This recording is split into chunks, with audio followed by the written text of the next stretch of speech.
Cabbage కర్రీకి కావాల్సిన ingredients. First cabbage, 2 tomatoes, onion, ఆవాలు, పసుపు, జింజర్ గార్లిక్ పేస్ట్, కల్యమాకు, కొత్తిమీర, ఆయిల్. ఇలా క్యాబేజ్ కడిగి వాటర్లో పెట్టుకోవాలి. ఇలా కడాయిలో 3 టేబుల్ స్పూన్ ఆయిల్ వేసుకొని అందులో ఆవాలు, కొన్ని మిర్చీలు వేసుకోవాలి. అవి వేగిన తర్వాత ఆనియన్స్ వేసుకోవాలి.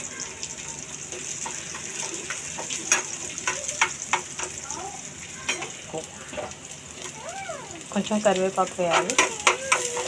ఇవి వేగినాక అల్లం వెల్లుల్లి పేస్ట్ వేయాలి. ఈ అల్లం వెల్లుల్లి పేస్ట్ వేసి కలుపుకోవాలి. కొంచెం పసుపు వేసుకోవాలి.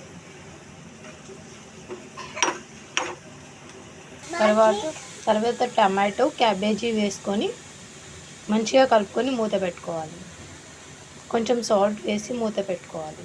స్టవ్ మీడియం ఫ్లేమ్లో పెట్టి ఒక 10 మినిట్స్ అలా ఉడికించాలి.